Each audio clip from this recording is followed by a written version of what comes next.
$2.98. That's how much money it will take to buy a gallon of paint. It's Friday morning and Tom Havens is to buy the paint after school today. To make the purchase, his father gives him a $5 bill, a crisp, new $5 bill that he received at the bank yesterday. This particular piece of money is just starting in circulation. What will happen to it? What will it be used for? What can money be used for? What is money, anyway? After school, the $5 bill goes to a hardware store where Tom uses it to buy the paint.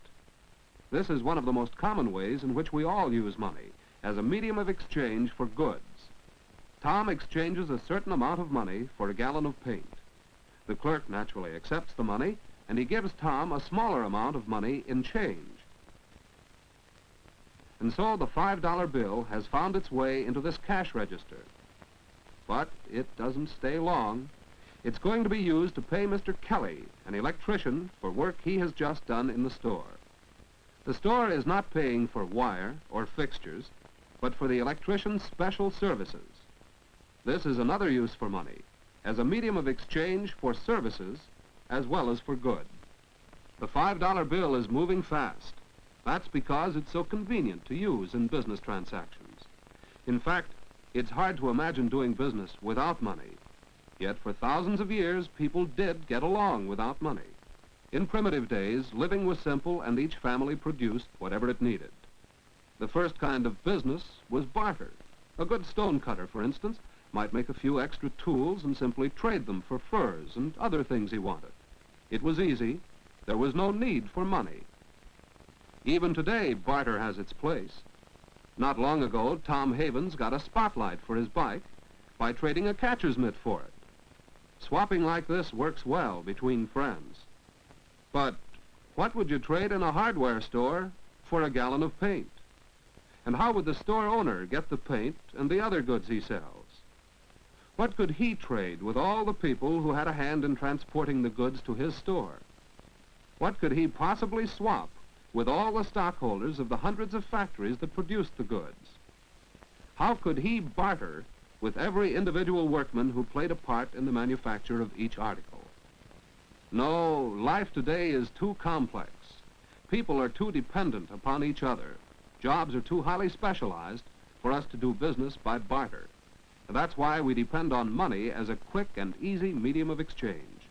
Thus, instead of doing a certain amount of electrical work in exchange for gasoline, Mr. Kelly pays for the gas with, yes, the same $5 bill he received at the hardware store.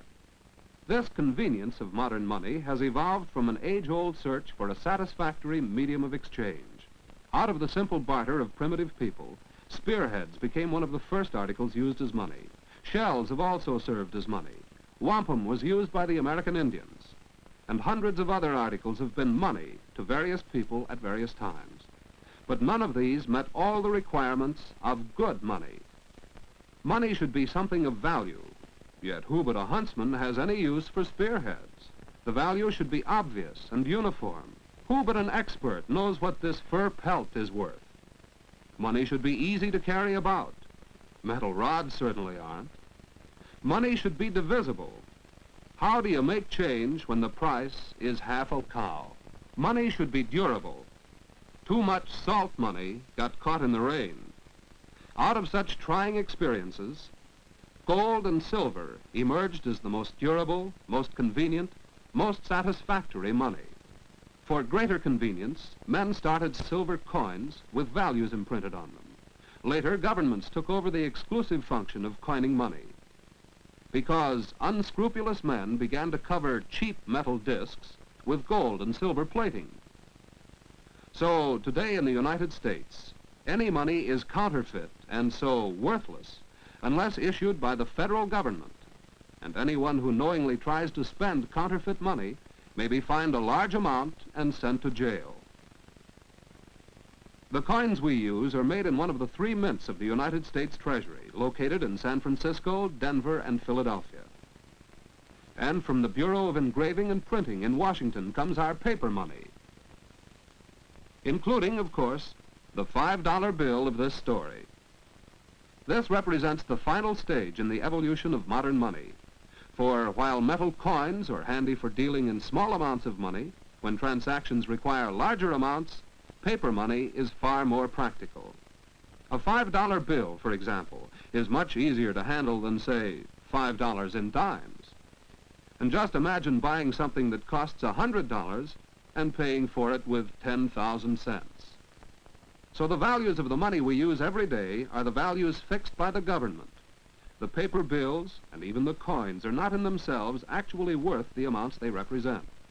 Their face values, however, are guaranteed not only by huge reserves of gold and silver, but by the stability of the government, which fixed those values.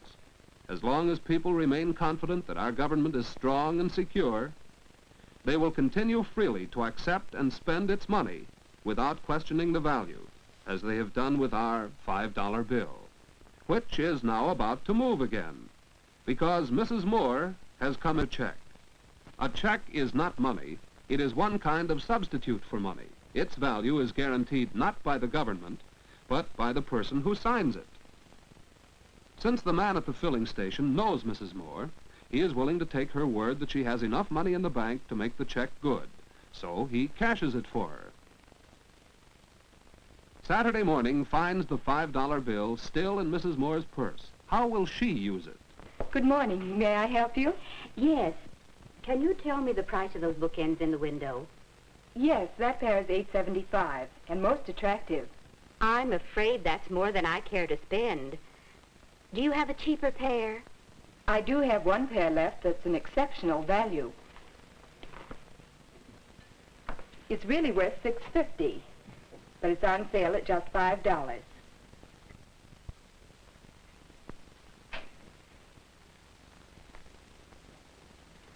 I'll take them, please. They're very good looking and certainly worth $5. Worth $5. Yes, since the value of our money is fixed by the government, we use it as a standard for measuring other values. So money is not only a medium of exchange, but also a standard of value. At 1 o'clock Saturday afternoon, the $5 bill is transferred from the cash register in the gift shop to the pay envelope of Virginia Height, the clerk who sold Mrs. Moore the bookends. And when Miss Height goes to spend the bill, she learns how money serves still another purpose. Hello. Do you want to make another payment on your radio? Well, yes. But I see the price has gone up since I bought it. Oh, don't worry about that. You have to pay only the original price of $30. Oh, I'm glad to hear that. Your balance is just $15. I was so sure the price when I bought it was only $30.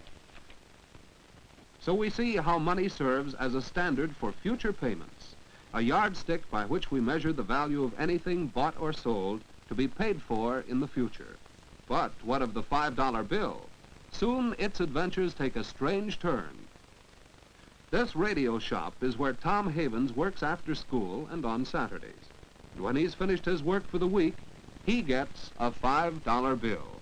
As we have seen, it could be the same $5 bill his father gave him to buy the paint. And where did his father get it? From the bank, and it's going back there. Tom deposits the $5 bill in his savings account. He deposits his money every week, storing it up for his future needs. This way, he's using money as a storehouse of value. Thus, our $5 bill has completed one round trip from the bank and back. Tom first used it as a medium of exchange for goods. Mr. Kelly received it as a medium of exchange for services. It was convenient for him to carry around and use for any business transaction. And no one ever questioned that it was worth $5 because its value has been fixed and guaranteed by the government. When Mrs. Moore made her purchase, she used money as a standard of value. And Miss Height found that money is also a standard of future payments. When the bill returned to Tom, he used it as a storehouse of value. Now it's back in the bank, but it will pass through many, many more hands before it is worn out and withdrawn from circulation. It may even go along with some world traveler who will soon exchange it for an equal value of money of some other nation. For modern money, convenient to use, easy to recognize, and universally accepted for the value fixed by a stable government, It is money which makes possible our complex international society of business, trade, and travel.